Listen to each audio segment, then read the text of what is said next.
नमस्कार, मैं अतुल वर्मा एक बार फिर से स्वागत करता हूं।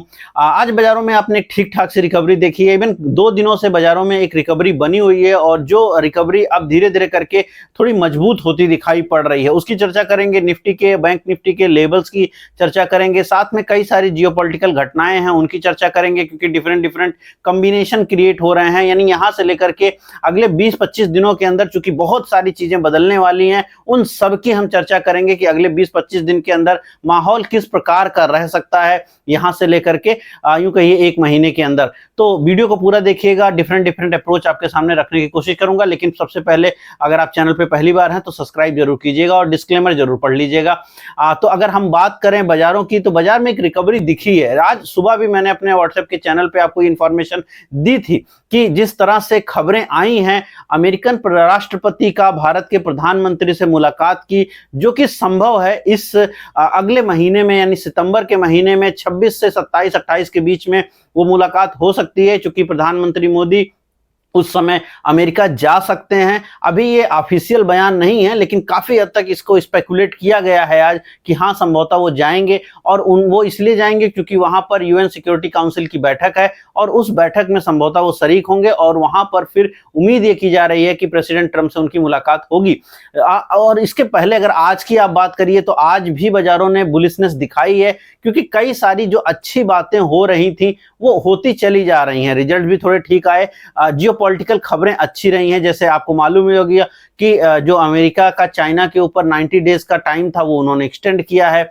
कई सारी जो अमेरिका में जो विपक्ष की पार्टियां हैं वो इस बात को अब उठा रही हैं कि भारत के ऊपर जो एक्स्ट्रा टैक्स लग रहे हैं इसका इम्पैक्ट जो है उनके ऊपर ज्यादा होगा। चाइना के ऊपर एक्स्ट्रा टैक्स क्यों नहीं लगाए जा रहे हैं, ये सारे मुद्दे अब गर्म हो रहे हैं, जो कि भारत के फेवर में है। साथ में आपको पता होगा 15 तारीख यानी 15 अगस्त को जब पुतिन मिलेंगे ट्रंप से, यद्यपि ट्रंप और पुतिन के बीच में 2-3 दिन पहले वो बैठक थी, शेड्यूल थी, लेकिन वो अलास्का नहीं गए।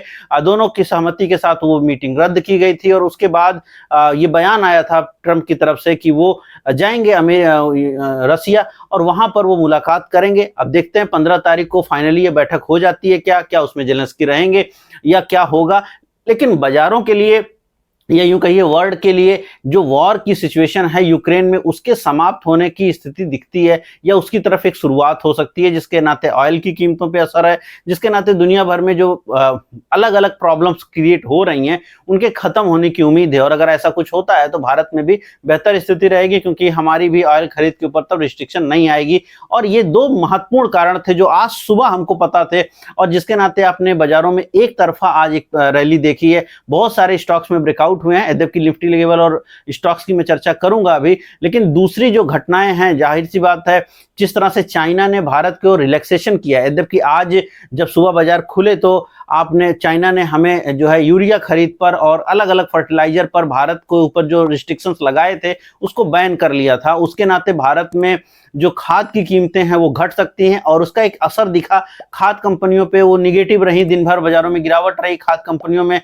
कोरोमंडल जैसी कंपनी थोड़ा ज्यादा घट गई, रिजल्ट में थोड़ी गड़बड़ी थी, लेकिन बाकी जो कंपनियां वो गिरी नहीं लेकिन रेडिश रही हैं। तो खाद थोड़ा सस्ता मिलेगा, लेकिन इसका बेनिफिट होगा फार्मर को। तो लॉन्ग टर्म के हिसाब से भारतीय कृषि क्षेत्र के लिए अच्छी बात है। चीन के साथ हमारे संबंध मजबूत होते दिखाई पड़ रहे हैं या मजबूत किए जाने की उम्मीद दिख रही है, क्योंकि सरकार ने कहा है एयर इंडिया से कि आप बिल्कुल तैयार रहिए, आपकी डायरेक्ट फ्लाइट अब चालू करनी है। साथ में आपको मालूम होगा शाम के समय ये खबरें आई हैं कि जो चीन के विदेश मंत्री हैं वो भारत आ रहे हैं 2 दिन के अंदर, 2 या 3 दिन के अंदर एग्जैक्टली वो आ रहे हैं भारत में। और भारत के जो विदेश मंत्री हैं वो जा रहे हैं आपके रूस। तो इन दोनों की बैठक जो है एग्जैक्ट डेट 18 अगस्त को भारत आएंगे चाइना के विदेश मंत्री और 20-21 अगस्त को भारतीय विदेश मंत्री जो है वो रूस में रहेंगे। अब वहां पर काफी बातचीत हो सकती है सीमा को लेकर के और चीजों को लेकर के, यहाँ बातचीत होती दिखती है। साथ में कई सारे और रिलैक्सेशन, चाइनीज रिस्ट्रिक्शंस हटाए गए हैं। खाद वाली मैंने बताई, लेकिन कुछ और केमिकल्स के ऊपर भी हटाया गया है, कुछ एपीआईज के ऊपर हटाया गया है, फार्मा इंडस्ट्री के ऊपर। उसके नाते आज आपने जो तरफा रैली देखी है फार्मा स्टॉक्स में वो उसके कारण रही है, क्योंकि फार्मा में वो चीज़ें हटाई गई हैं। साथ में आपको हॉस्पिटल कंपनियों में, यानी जो हॉस्पिटल जो हैं चेन्स, जैसे अपोलो हॉस्पिटल का रिजल्ट आया था तो काफ़ी अच्छा ऊपर गया। फोर्टिस पिछले कुछ दिनों से लगातार ऊपर जा ही रहा है। तो हॉस्पिटल चेन्स में जो तेजी है वो आप बरकरार दिखती है। अब बाजारों में एक रिकवरी आज देखने को मिली है, उसमें कई सारे स्टॉक्स ने नए फ्रेश ब्रेकआउट्स किए हैं। अगर आप रेलवे से जुड़ी कंपनी जो HBL इंजीनियरिंग है, जो कवच बनाती है, क्योंकि अब माना यह जा रहा है कि कवच जो है ज़्यादा डिमांड में आएंगे या उनका ज़्यादा उपयोग करेगी गवर्नमेंट ऑफ इंडिया, और बजट में बड़े उसमें अनाउंसमेंट हो सकते हैं, जबकि बजट अभी काफ़ी दूर है। लेकिन फिर भी पिछले कुछ दिनों के अंदर कवच बनाने वाली इस कंपनी में आपने काफ़ी बड़ी रैली देखी है HBL इंजीनियरिंग में, और वो अपने नए ऑल टाइम हाई पे पिछले लेकिन अब यहाँ पे काफ़ी स्ट्रेच है, यानी काफ़ी भाग चुका है, लेकिन हाँ नए हाईज वो लगातार रोज लगा रहा है। साथ में जैसे मैंने कहा अपोलो हॉस्पिटल ने हाईज आज नए लगाए हैं, अपोलो हॉस्पिटल लगातार अच्छा मूवमेंट देता रहा है। साथ में फोर्टिस है, कई सारे स्टॉक्स हैं जहाँ पर मूवमेंट आज मिली है। जैसे फोर्स मोटर है, उसने नया लाइफ हाई लगाया है। TVS मोटर है, नया लाइफ हाई।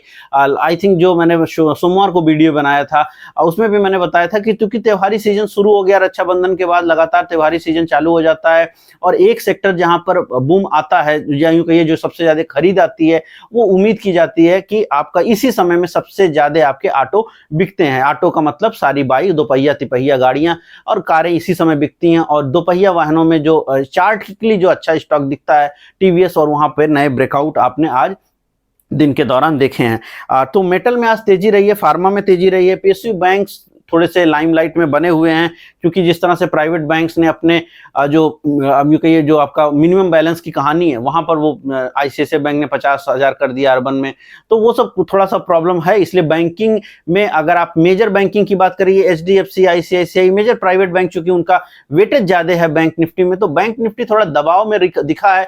क्योंकि अब ये तो बात सही है कि इससे लंबे समय में उनको बेनिफिट मिलेगा, लेकिन क्लाइंट तो बहुत सारे जाएंगे ICICI बैंक के हाथ से, क्योंकि 50,000 दिल्ली बड़े जैसे शहरों में भी 50,000 का मिनिमम बैलेंस मेंटेन करना कठिन है। 20,000 या 25,000 का जो सेमी अर्बन क्षेत्र है वहां पर, और 10,000 का रूरल एरिया में मेंटेन करना टफ है मिनिमम बैलेंस। मिनिमम बैलेंस भले ही महीने में आपको एक एवरेज के रूप में रखना होता है, लेकिन फिर भी वो एवरेज मेंटेन करना थोड़ा कठिन है। जो जिस तरह से भारत की बचत कम हुई है, तो वो जानबूझ के ICICI बैंक ने ऐसा कदम उठाया होगा, जिससे उनकी जो यूं कहिए जो उनके खर्च हैं इंफ्रास्ट्रक्चर पे वो घटेंगे, और उसका वो लॉन्ग टर्म में उसका बेनिफिट मिल सकता है। लेकिन शुरुआती तौर पे तो निगेटिविटी रहेगी, और वो गिरावट आप पिछले कुछ दिनों में बैंकिंग शेयरों में दिख रहा है। इसका बेनिफिट भी सरकारी बैंकों को मिलेगा, क्योंकि उनका कस्टमर बढ़ जाएगा, क्योंकि अब वहां से अकाउंट दूसरे जगहों पे शिफ्ट करेंगे, तो वो एक ठीक है। लेकिन बट उससे शेयर के प्राइस पे कोई असर नहीं पड़ता, बट सेंटिमेंटल इंपैक्ट जरूर आपको देखने को मिल रहा है। यहाँ पर अगर एडवांस डिक्लाइन की बात करिए, करीब 1600 कंपनियों में आपने तेजी देखी है,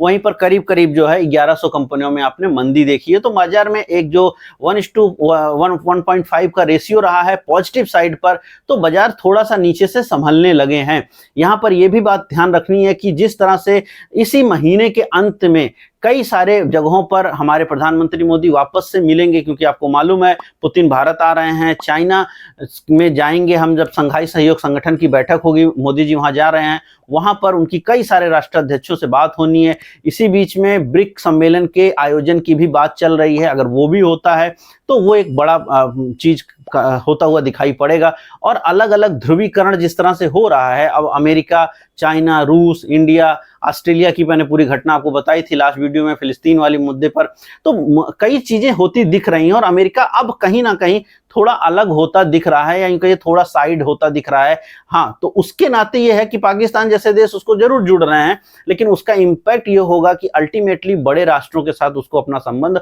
वापस से बनाना पड़े। यहां से आप एक थोड़े लंबे समय का आउटलुक सोचे, यानी अगले 1 महीने का व्यू रखना चाहें, तो ये जो जियोपॉलिटिकल घटनाएं हैं इनको आप समझ सकते हैं।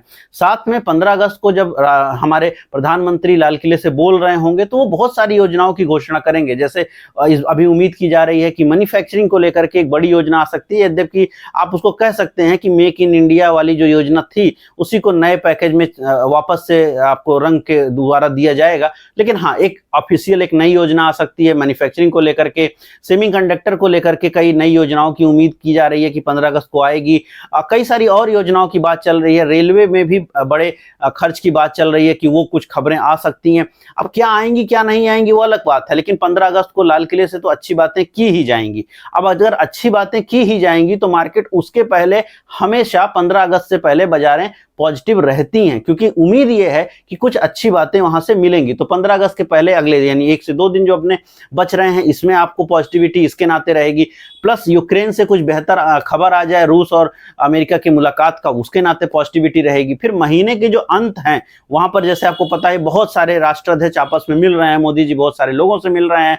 अब अगर मोदी जी चाइना जा रहे हैं, मोदी जी वहां पर जो है जापान के प्राइम मिनिस्टर से मिलेंगे, वहां पर चीन से मुलाकात होगी, चीन के वहां पे जो राष्ट्राध्यक्ष हैं उनसे उनकी मुलाकात हो रही है, साथ में पुतिन भारत आएंगे। तो इन सभी दौरान में बाजार किस तरह से देखता है? बाजार हमेशा जब कई सारे राष्ट्राध्यक्ष मिलते हैं तो मानता यह है कि जो कन्फ्लिक्ट का स्तर है वो घटेगा, कुछ अच्छी बातें सामने आएंगी, क्योंकि दो बड़े लोग जब मिलेंगे तो आपस में झगड़ा तो करेंगे नहीं, सीधी सी बात है। जब वो मिलेंगे तो कोशिश ये की रहती है, उम्मीद ये रहती है कि नए टाइप्स बनेंगे, नई टाई होगी, नई चीजें होंगी, नए गठजोड़ बनेंगे, नई संधियां होंगी और उसके नाते कुछ बेहतरी आएगी। तो उम्मीद हमेशा बाजार यही करता है। अब अगर बाजार यही उम्मीद करेगा तो सीधी सी बात है कि 15 अगस्त के आसपास में आप तेजी देख रहे हैं।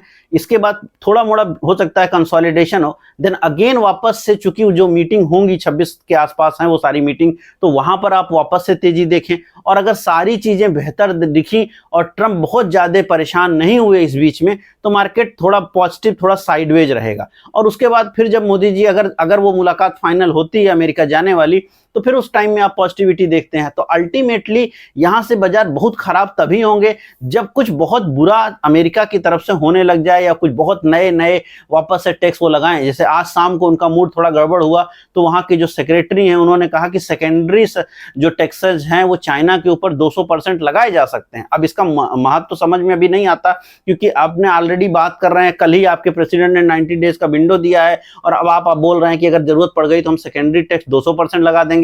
तो बहुत उहापोह है। एक चीज और दिखती है कि जब स्टॉक मार्केट थोड़ा बढ़ जाता है, वैसे इस बात को कहना सही है या गलत मुझे नहीं समझ में आता, लेकिन हमने ये ऑब्जर्व जरूर किया है कि जब मैं इंडियन स्टॉक मार्केट की बात नहीं कर रहा हूं, जब अमेरिकन स्टॉक मार्केट डाउ में करीब 2-3 हजार पॉइंट का या 1.5-2 हजार पॉइंट का अगर रिकवरी आ जाए तो जनरली वहां पर कुछ ऐसी बातें आती हैं कि जिसके नाते वहां का स्टॉक मार्केट घटता है। और अब वो क्यों हो रहा है वो अलग चीज है, लेकिन हाँ, जिस तरह से जो ट्रंप प्रशासन है उसमें जितने भी बड़े पदों पर लोग हैं, जो फाइनेंस सेक्रेटरी हैं, जो उनके बिल्कुल क्लोज लोग हैं, उनमें काफ़ी लोग ऐसे हैं जो पहले से काफ़ी सारे हेज फंड्स और वहाँ की जो नियामक संस्थाएं रही हैं स्टॉक मार्केट से रिलेटेड, उनमें सदस्य रहे हैं। तो उसका एक हो सकता है, उसका एक इम्पैक्ट हो रहा हो, मालूम नहीं है। बट मुद्दा ये है कि ये चीज़ें होती दिख रही हैं, कई बार ये ऑब्जर्व आप करेंगे तो आपको दिखाई पड़ रहा है। तो मार्केट में मूवमेंट कई कारणों से आ रहा है, लेकिन यहाँ से अगर आप एक महीने का व्यू रखें तो थोड़ा पॉजिटिविटी तो आपको